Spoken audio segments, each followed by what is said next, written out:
achieved.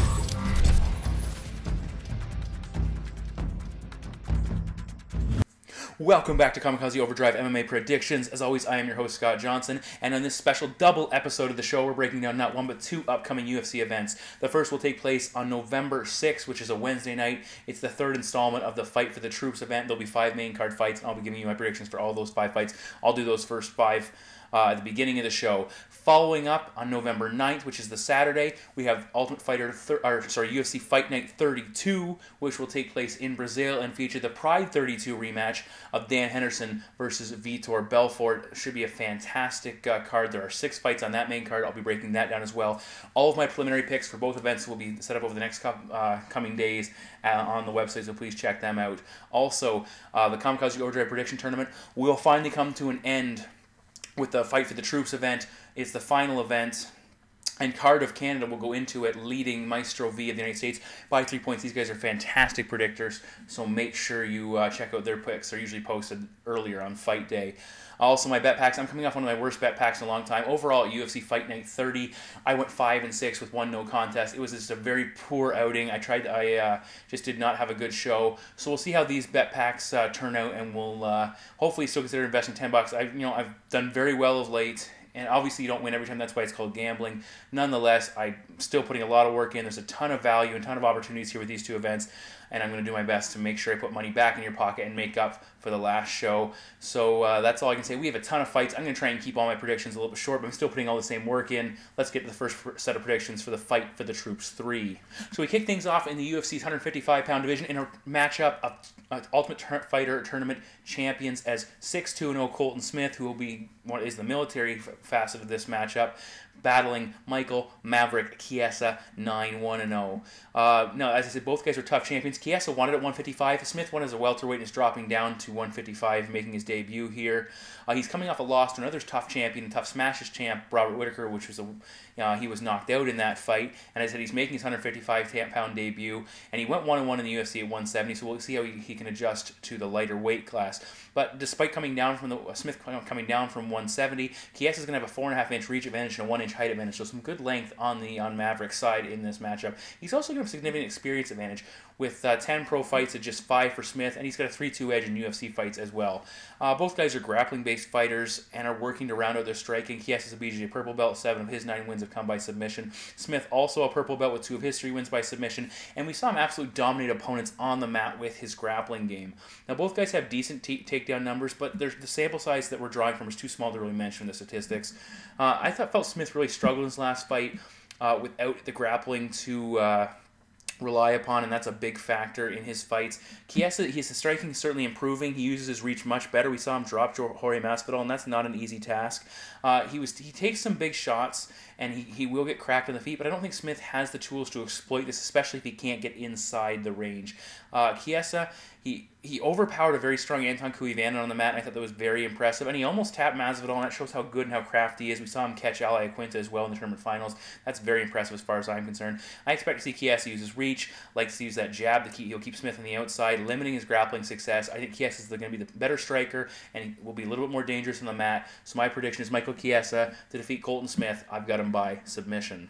Sticking with the lightweight division, we've got a matchup I'm very excited for as Jorge Gamebred Masvidal 25-7-0 battles Rustam Tiger Khabilov 16-1-0. We had the suplex machine in Khabilov, the Russian, taking a very well-rounded veteran fighter in Masvidal. Now we've seen, as I said, Khabilov, seen him use a lot of suplexes in both of his fights. He did this outside of the UFC as well, but his last bout, he also won because of an injury due to his opponent dislocating his finger. He's a combat sambo master. 5 of his wins have come by submission, also 7 wins by decision, a lot of those grappling-based. He has excellent takedowns, good control on the mat, excellent transitions. He will work for subs, and he lands some good ground and pound when the opportunity shows itself. Masvidal, he's very good wrestling, both offensively and defensively. Solid takedown numbers, 3.23 at 69%. We've seen him use good wrestling attack against both KJ Nunes and Tim Means. His takedown defense, which will be key in this fight, 81%. Now, we did see him be taken down a couple times by Justin Wilcox, and he was having a little bit of trouble early on keeping Michael Chiesa off him, but he was also rocked and trying to recover in that situation. He only has 2 sub-wins overall, and he has been submitted twice as well, so definitely not a finisher on the mat. To me, he should try and use his wrestling in reverse to keep this fight standing. Khabilov's striking is serviceable, but he likes to use it to set up his grappling primarily. Masvidal, as he said, very good Muay Thai, 10 wins by knockout, some of the best technical striking in the game, really underrated. 3.99 strikes landed per minute to just 2.93 strikes absorbed, 75% striking D, so opponents have a hard time getting in and landing good shots on Masvidal. He's got good experience putting a guy like Gilbert Melendez as well on the feet. He has a great jab, excellent combination, solid leg kicks, good knees. Again, he likes to use that distance. He's good with distance management, good at close range, excellent foot movement. He has had some issues with being a little bit tentative in his attack, but he's looked better in the UFC. He's also needed his ground game a little bit to get those fights where he wanted to get them. He has had some issues with grapplers in the past. For Khabilov, he took some big shots against Yancy Medros on the feet and was getting hit with some shots before the injury, and that's something to concern against a good striker like Masvidal. For Jorge, he needs to use his footwork, angles, head movement, range striking to keep Khabilov out on the outside. For Khabilov, he needs to use to close the distance, clinch, and ground Masvidal. Maybe some suplexes, but don't gas out trying to put Masvidal on his back with those maneuvers. Jorge, he's just has a little bit more to offer. I expect he's going to be able to defend the takedowns, maybe have to weather an early storm, make some good adjustments. But my prediction is Jorge Masvidal to defeat Rustam Khabilov by decision. We move now to the middleweight division as Ronny Marks 14-1-0 battles Yoel, Soldier of God Romero 5-1. Both men are very strong individuals, both former light heavyweights. Marks is going to have a slight height, a 3-inch height and 2 inches of reach on Romero in this matchup. Marks comes in from an excellent cap, Nova União, and they're very much known for their offensive and defensive wrestling, so that's very something he brings to the cage. He's beat some pretty good wrestlers and grapplers, including Carlos Bemla and Aaron Simpson. Using a wrestling attack, he averages 3.3 takedowns at 42% and 100% takedown defense. No one's been able to take him down just yet. He has 4 wins by submission, 1 loss in that category, but he really hasn't shown that killer instinct in the UFC despite being able to control most of his opponents. He likes to clinch, establish control, get takedown, establish control again, rinse, repeat. Not a ton of damage done, but he's effective with that strategy. For Romero, he's a 2000 freestyle wrestling Olympic silver medalist, which is very impressive. Multi-podium finishes as well at the Worlds in freestyle wrestling, so a very accomplished wrestler on the world scene. He got into MMA very late. He's 36 years of age. Only 6 fights total, but 5 wins by knockout, with his lone defeat also coming by knockout against Rafael Feijão back in Strikeforce. We did see him get taken down by Feijão, but overall he's a very good wrestler with some high-level skills. He hits very hard, and he's working very hard to round out his striking. Lots of footwork, impressive kicking arsenal, and we saw him KO'd Starks in his last fight with the jumping knee. It was very impressive what he was able to do. Marks, on the other hand, he has 5 KOs, but he's a wild, unrefined striker. We saw him get dropped by Aaron Simpson and nearly finished by Andrew Craig as well, so certainly not impervious to attack on the feet. Romero, for me, has a better striking arsenal, but he needs to remain active and attack. He tends to get a little bit off his game. He needs to use movement to keep Marks off him, and that's going to be the key to his success. Cardio could be an issue, as Romero's never gone the distance, only 1 third-round appearance, period. This is his second fight at 185, though, so I expect he'll be more comfortable and a little bit physically better to go. Marks, on the other hand, 10-month layoff coming in this fight. He was almost finished his last fight after gassing out, so cardio's not really his thing either, even though he's shown he can fight a full 3 rounds. He's not going to blow anybody out of the water with it. I think he's going to struggle to take Romero down in this matchup. I think the Brazilian will be hard-pressed to implement his game. Romero's grappling D should be better, and his striking will be the difference, especially with that speed. And my prediction is Yoel Romero to beat Ronny Marks by knockout. We're now headed to the co-main event of the night. It happens in the women's bantamweight division. The number 4 ranked Liz Gorilla Carmouche 8-3-0 battles the number 6 ranked Canadian Alexis Davis 14-5-0. Carmouche has had 2 title shots, one in the UFC, one in Strikeforce. Nearly had both fights won, was in great positions in both times, but lost by submission on both occasions. And Davis, on the other hand, she's fought at a high level for a long time. She wants her shot at the gold. Both guys, I said, have fought at high level competition, so they're both experienced, well-rounded fighters. Davis won her UFC debut, but she should look better here. Carmouche, this will be her 3rd UFC appearance, so she certainly has an advantage with the comfort zone, especially that high-profile debut against Ronda Rousey for the title. Both are grappling-based fighters, but they'll throw down and they have no problem exchanging on the feet. Liz Carmouche, 6 wins by knockout, 2 sub-wins. She's also been submitted twice in her career, which is something to take into consideration here. Against Davis, who only has 2 wins by knockout, but 7 wins by submission. Carmouche has a wrestling background, BJJ blue belt, but Davis a BJJ black belt and very good on the mat. Statistically, Carmouche with some better numbers, 2.63 takedowns at 42%, 43% takedown defense, versus Davis only 0.27 takedowns at 17%, so not known for being able to get the fight to the ground when she wants it, but a 67% takedown defense. So that's something interesting there. Now we look at Davis. She had a lot of trouble with the pressure and top game of Amanda Nunes way back when she was just starting out in Strikeforce until Nunes gassed out. Nunes is a very physically strong fighter, very similar to Liz Carmouche. And we also saw Davis struggle at times with Sexton on the mat, which was something to take into consideration as well. Carmouche, she has an excellent top game, heavy ground and pound, but she needs to have a wrestling part of the fight. In her decision loss to Sarah Kaufman, because she couldn't get her wrestling going, she wasn't nearly as effective. Now Carmouche, her striking is improving, and she should have a power advantage. Davis is very scrappy on the feet and very tricky on the ground, and she's just a very good fighter overall. But I see the power and the strength of Carmouche being a big impactor in this fight. I expect Davis is going to have some hard time getting to top position in this fight and dealing with Carmouche's strength and power.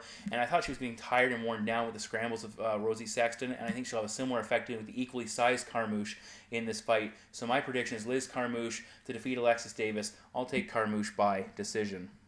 We now head to the Fight for the Troops 3 main event as Tim Kennedy, 16-4-0, former Strikeforce title challenger, battles Rafael Natal, 17-4-1.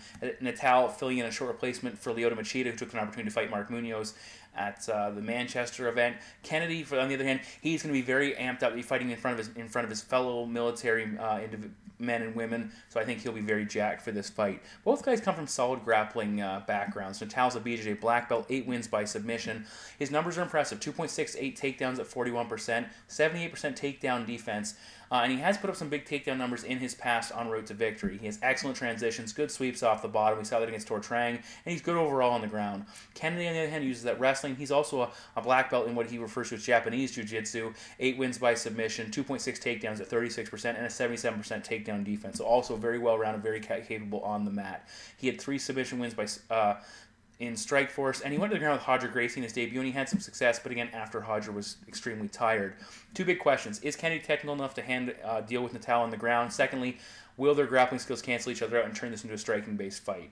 Now, Natal's very chinny, with a 3-3 record in fights ended by knockout, but he does have significant power. We saw him hurt Andrew Craig. He knocked Tortrang twice, and a lot of people thought the fight was over when he landed. Again, going back to that Craig fight, he got a little bit overconfident with his striking. He got KO'd, and that's something he needs to avoid against Tim Kennedy. Now, Kennedy, he's working very hard rounded to striking, but he has a tendency to hold his head high, and he's not the most technical guy, and can be a little bit too inactive, bouncing around but not really attacking. As he likes to use a lot of movement, and again, he's not overly technical. He does have a little bit of power. We've seen him land some power shots, 5 wins by KO, but nothing since 2007 as far as knockout stoppages. I'm leaning slightly towards Natal on the feet. He has a power advantage, and he also has a 3-inch reach advantage, which I take into consideration. The speed and work ethic should be on Kennedy's side, and I think that shows up big as well in this fight. Kennedy has only faced 2 top-tier guys, and he lost to both of them. He looked decent against Jacare, who was still developing at the time, and that was a number of years ago, and he lost that fight questionably. He looked very bad against Luke Rockhold. I thought both guys looked bad, and I just didn't appreciate what Kennedy brought to the table. We saw Kennedy have some trouble early against Roger Gracie on the mat, against Luke Rockhold, and even against Trevor Smith back in his final Strikeforce fight. He's had good grappling performances overall, but they're against guys that have known grappling defense D issues, like Melvin Manhoef, Trevor Prangley, and Robbie Lawler. To me, Natal should be the stronger fighter on the mat based on his technical skills and get the better of the striking exchanges, especially with his power. Hometown and military decision is a major concern for Tim Kennedy, but my prediction is Rafael Natal to defeat Tim Kennedy by decision, possibly a split, but I'm going to go with Natal nonetheless. We now move over to my 6 main card predictions for UFC Fight Night 32, which takes place in Brazil, and we're going to kick it off in the UFC's featherweight division as Ronny Jason, Ultimate Fighter Brazil winner, with a record of 14-3-0, battles Jeremy Little Heathen Stevens, 21-9-0. This is the second appearance for Stevens at 145 pounds, and he looked much more technical in his debut than I expected, and cardio was a non-issue, and I expect him to look that much better second time out at this weight class. Now, for Jason, this is his 4th time fighting at home in Brazil in the UFC, and he's 3-0 so far. For Stevens, he has huge power, 14 wins by knockout, only the 1 KO loss, but he likes to wing those big bombs, especially that power overhand right. But he's been throwing more kicks in his last fight, especially that inside leg kick, and again looked much more technical. He was KO'd by Yves Edwards with a counter strike, and he needs to avoid head hunting, in his fights, especially, and he did in his debut against Payan. He was much more effective. Ronny Jason, he's a very good counter striker. 4 wins by knockout. Strikes landed per minute, 3.47, against strikes absorbed, 2.92, so he's very good with those numbers. We saw him against Sam Cecilia land a flying knee, which was quite impressive. He should have a slight speed advantage in this fight. He throws a lot of punches, will work the body shots. Not a ton of kicks, which is something you should focus on a little bit more. But in that Sam Cecilia fight, I thought he was getting tagged with some very big shots, and Cecilia likes to wing him. He's not overly technical, but he was having some success. Jason has a good chin, but again, it brings some questions into his about his striking defense. Now, Stevens, on the other hand, he's a BJJ black belt, which is something to take into consideration. Not a lot of people know that. He also has pretty good wrestling. We saw him use takedowns to control Anthony Pettis early in that fight. Against Payan, he went 6 for 10. He showed good control, transitions, ground and pound, decent elbows, and again, being a slightly bigger man coming down from 155, that makes his wrestling that much more effective. For Hani Jason, a BJJ black belt and a judo orange belt, he's 8-1 in fights ended by submission. Not big takedown numbers, but still he's capable of putting the fight on the ground. 67% takedown defense, which is good. But again, we saw him taken down by Sam Cecilia and again by Jason Wilkinson, and again, he had no issue in those fights Mike Wilkinson. He had no issues in those fights going to the ground, and we saw him slap on that triangle against Wilkinson, which is impressive. But he has spent some time on his back, which is something you don't want to do against a guy who can overpower you like Stevens potentially could. Took some big shots in the Sam Cecilia fight, but he's very aggressive off his back and has a very aggressive guard. Again, we saw that in the Wilkinson fight. Stevens, he has been submitted 3 times, the last time being against Joe Lozon in 2009. For Hani Jason, he's never fought anyone with the wrestling background of Stevens. Stevens not a great wrestler, but still capable of using it.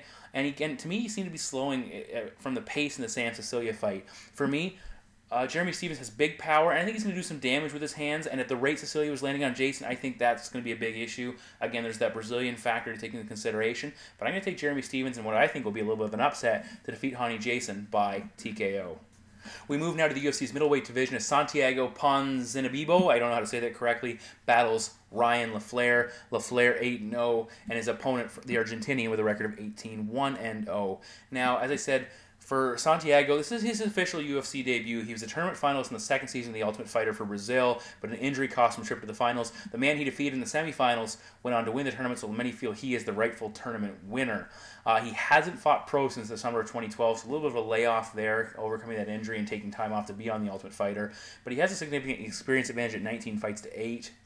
But LaFlare on the other side, he has made his debut already, so he has that to fall upon, so that's certainly an advantage in his court. Now, Ponzinibbio, again, I don't know if I'm saying that correctly, he's not from Brazil where the fight's taking place. He's still from South America, being from Argentina, but it'll be interesting to see how the fans react. Do they cheer for him because he's more local than, obviously, the American LaFlare, or does the Argentina-Brazil rivalry take over and they favor LaFlare? I think they'll favor the guy who's at least from South America, but we'll have to see how that plays out. Now, LaFlare looked good in his debut, landing 6 of 8 takedowns and using top control to win that fight. But against Benny Alloway's not known for his grappling defense, and I think that played out, and that made LaFlare look a little bit better than he actually is. He was slowing down in late, but that could be the impact of the debut. His cardio, I expect, should be improved for this matchup. He showed some good entries on his takedowns, used strikes to set them up, and overall did a good job. Now, his opponent, Ponzinibbio, 10 wins by knockout, 6 wins by submission. He's a very aggressive grappler. He was able to shut down the grappling attack of Leandro Santos in the tough semis, who's a very good grappler, which should tell us how capable this guy is. He's very good on top, keeps busy, excellent ground and pound. He will look for submissions as well. He's a pretty good striker, has decent power, head kick. I've seen some knockout guys with head kicks before. I think he should have the advantage over LaFlare on the feet. A lot of pressure on this guy coming into this fight, coming out of the Ultimate Fighter, with everyone expected him to win it. And of course, debut fight for him. He should be just a little bit better everywhere in this fight, and my prediction is Santiago Ponzinibbio to defeat Ryan LaFlare by TKO. I'm probably saying that name wrong. I apologize to him and my listeners. Up next, we have 2 fighters I have no problem saying their names. We're in the UFC's welterweight division as 15-5-0 UFC veteran Paulo Thiago battles 10-1 Brandon Ruckus Thatch. Thatch is coming off a successful debut, but still a lot of hype behind him, still a lot of pressure coming into this bout. This bout was originally supposed to be his debut. He's fighting in Brazil, which is very tough. And Paulo Thiago in his career 12-0 undefeated fighting at home. That's a number to take into consideration here. Now, Thiago, he's a very solid veteran fighter. He's got some big wins under his belt as well, but he's arguably on the downside of his career, and he could be cut here with a defeat. He's a BJJ black belt, also a judo black belt, 8 wins by submission. His takedown numbers are decent, 1.55 takedowns at 43%.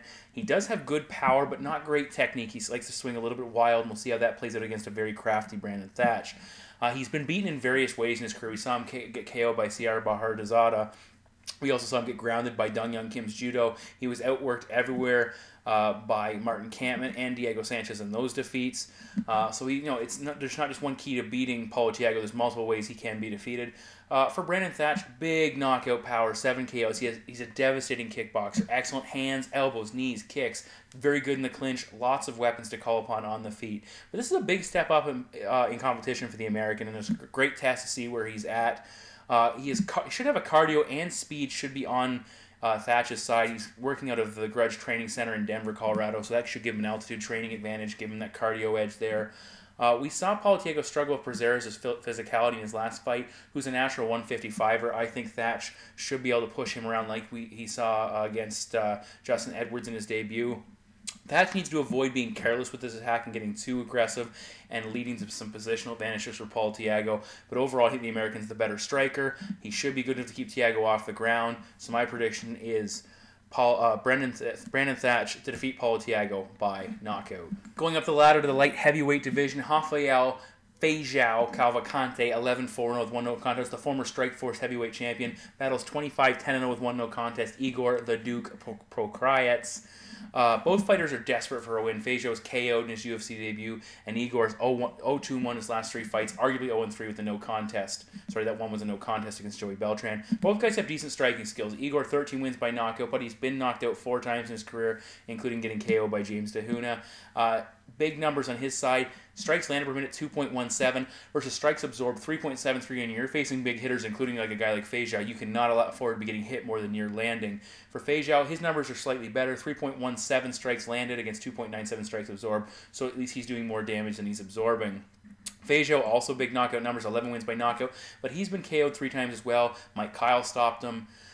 Thiago Silva stopped him in his debut, and Dan Henderson took the Strikeforce title from him with a knockout as well, so he also is capable of being put away with a big shot. Igor's a boxing-based fighter. He will throw some kicks, but he's appeared very tentative of late on the feet. I'm not sure what the issue is there. He was controlled in the clinch by Ryan Jimmo and by Joey Beltran in both those fights and really had some trouble with their physicality. For Feijão, he's a more diverse striker. We've seen him throw a lot of heavy leg kicks and a lot of spinning attacks, which could really show up in this fight if it goes deeper into the bout and goes to the judges' scorecards, but I don't anticipate that. Igor, 8 wins by submission, 2 losses. He's got decent wrestling on the ground, but Feijão's a BJJ black belt. No wins by submission, no losses. He did sub Mike Kyle. That fight turned into a no contest, but more importantly, 80% takedown defense, and that's a number to keep in mind because I'm going to throw another stat at you here. Igor, he's 0-4 when he loses the takedown battle, only 2-2 when he ties it. So overall, when he doesn't dominate with the takedowns, he's 2-6 in his UFC career. Now, Feijão, not big takedown numbers, but I think he should be able to prevent Igor from landing his own takedowns. Igor's cardio is not great. He's 4-4 in decisions overall, but at the same time, he should have the edge over Rafael Feijão. He was slowing down in his fight against Thiago Silva very early in that matchup, but he hadn't fought in 13 months, and he'd only fought twice since 2011. I expect to see a better Rafael Feijão, the type of guy who made that run and won the Strikeforce title from King Mo. Even though he's known for having his cardio issues, I just don't think Igor's the type of fighter that'll be able to exploit it. I think this fight will end early, and my prediction is Rafael Feijão to defeat Igor Prokraets by knockout. We move now to the co-main event of the evening as Cesar Mutante Ferreira 4-2-0 battles Daniel Serafian 9-3-0, and this is actually the finals of the Ultimate Fighter Brazil 1 middleweight bracket that never took place, with Serafian pulling out and Ferreira going on to beat Sergio Moraes to win that tournament. So a lot of people excited to see this going down. Both guys are BJJ black belts, so both very good on the mat. Serafian with a slight experience advantage, 11 fights to 8. Both guys have fought twice in the UFC. Serafian 1-1, Ferreira 2-0. Physically, the advantage goes to Mutante with a reach advantage of 5.5 inches and 4 inches of height as well. But Serafian's the stockier fighter, but he's very physically strong, and he's going to have a speed advantage, which is something to keep in mind here. Both guys are coming off impressive submission wins, look good doing it and did it quickly. The grappling skills could cancel each other out in this matchup. I expect they actually will. Neither guy's put up good takedown numbers so far in the UFC, and they both have good takedown defense. Serafian, he needs to watch his neck. That's something to keep in mind when he ties up with Mutante because of that height disadvantage, because Mutante is an excellent guillotine. We saw him win his debut. He really likes to jump on it, so that's something Serafian will have to be very careful of when they do tie up. We saw Serafian stop the early takedown attempts at CB Dalloway, very good NCAA Division I wrestler. He'll have to do that again here if Ferrer does elect to try and take this fight to the ground. Again, I don't anticipate that unless there's a knockdown. Both guys have pretty good striking, but speed, the speed and ability to cover distance for Serafian, I think that'll be a big edge for him. Ferrer likes to throw capoeira kicks, and he can be quite dangerous with his striking, but he has a tendency to overcommit and leave openings and get tagged as a result. We saw him get outworked by the far inferior striker in Sergio Moraes, and he was hurt a couple of times. And we also saw him get KO'd by Elvis Mutapik before he arrived in the UFC with a counter strike, so his chin's a little bit questionable there. Serafian was KO'd in his only Bellator appearance, and we saw him get hurt in the CB Dalloway fight, and that really turned that fight in the favor of CB when he got hit with that big shot at the end of the second round, and that cost him ultimately that matchup. I think that match with CB Dalloway was an excellent learning experience for Daniel Serafian based on the difficulties he had in that matchup. I think he improved significantly coming out of it. Ferrer, he had no problems in his debut fight. For me, he just leaves way too many openings on the feet. For the power of Serafian, I think the speed and his ability to get in close distance and land big shots shows up here. And Daniel Serafian, no knockouts in his career, but I'm going to take Daniel Serafian to defeat Cesar Ferreira, and I'll take him to do it by TKO.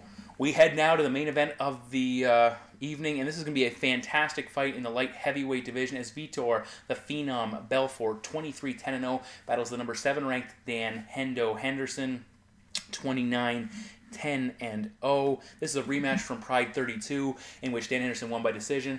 It was primarily a ground battle. We saw Henderson land some big slams and takedowns. Vitor had his moments with some reversals and sweeps, but Dan got the better of it and really ground him into the mat there for the victory. And then Vitor tested positive for elevated testosterone levels later on. Nonetheless, Dan got the win. Dan's coming off 2 very tough losses against elusive strikers in Rashad Evans and Lito Machida that ultimately have pushed him out of the title contention for the time being, potentially for his career if he doesn't get things back going. And to me, in those fights, he looked a little bit slow and he struggled to land punches. But still, he was able to limit the damage of his opponents. And again, Evans and Machida are very fleet of foot, very good at managing that distance. And Dan was still coming off a long layoff, and that's something to keep into consideration for a guy his age. He needs to stay active to stay fresh and to look be fighting at his best. For Dan, he wants his opponent to come in and then attack. We saw him hurt Rashad with some shots. If he can land that H-bomb like he did against Michael Bisping and against Rafael Fazio, he has the ability to put guys away. He has that technique where he likes to try and throw that little leg kick and then come over the top with power. And again, if he can do that, we saw it perfectly executed against Bisping. If he can do that, he can put anybody's lights out that he lands on. We also saw him against Machida bursting forward. He likes to throw 2, 3, 4 hooks in sequence all at the same time, trying to close the distance and land just 1 or 2 and clip a guy. And again, with those guys that are fleet of foot, that can be difficult for him to do that. But I don't know if Vitor has that ability to stay back. Vitor, striking numbers are interesting. 1.44 strikes landed per minute versus 2.17 strikes absorbed. He focuses on quality over quantity. He's very relaxed. He holds back and then looks to burst and attack in short shots and looks to end that fight with the first opportunity that he gets and not really pick guys apart and exploit them and attack them. He likes to finish fights with his first series of attacking. He throws a lot more kicks, has been throwing a lot more kicks lately. We saw him that left high kick both hurt Bisping the first time it landed, then it knocked him out the second time, which was very impressive. And we've also seen he's very dangerous off the ground. We saw him snap on that armbar against John Jones. But to me, he does not want to be on his back against Dan Henderson because I think something similar to the last fight will happen. He'll get beat up and damaged and lose points, at least with the judges, if nothing else. Dan, he doesn't use a ton of wrestling. I like to see him use a little more wrestling in this fight, but he was on top of Lito Machida in the round 3 and ground that one out, and that was a big part of his game there. I like to see him do that a little bit more. Dan, his last 2 fights for Henderson, he's lost them both. They were very close. He just didn't do quite enough. And for me, that's where the numbers come into play. Belfort's a little bit, he's a tentative striker, not because he's afraid to engage, because he's waiting and wants to attack. He doesn't overwhelm his opponents with volume, and I think that's something that's going to cost him here against a guy like Dan Henderson who has an iron chin and can keep coming forward, attacking, and if Belfort can't put him away early, Dan's cardio isn't great. He's not known for his cardio, but I really think Dan has the ability to do enough early to pressure him and then grind out the late rounds. And my prediction in this fight is Dan Henderson to defeat Vitor Belfort. I'm going to take Dan by TKO. Either he lands a big shot early or he stops him late. But nonetheless, Dan Henderson defeats Vitor Belfort by TKO. So those are my 11 main card predictions for the upcoming Fight for the Troops 3 event, which takes place on November 6th, and the ultimate UFC Fight Night 32 event, which takes place on November 9th. I'll be breaking down all of my preliminary predictions on my website, kamikazeoverdrive.net. Please consider buying the bet packs. I definitely feel like I'm going to rebound. I feel good about my picks. I think there's some value on these cards, so please consider purchasing the bet packs. I know I'm taking some risks with not taking Brazilians clean sweep in Brazil, but I think there's definitely some good opportunities to make some cash here. I've got some upsets I've picked. Nonetheless, thank you for listening to my entire video. It's a long video, I know, with all these fights, but I felt this is the best way to do it. Two shows, one video. We've got a lot of fights coming up as we enter the final months of 2013. It should be fantastic, and as always, thank you very much for listening. Kamikaze Overdrive MMA Predictions.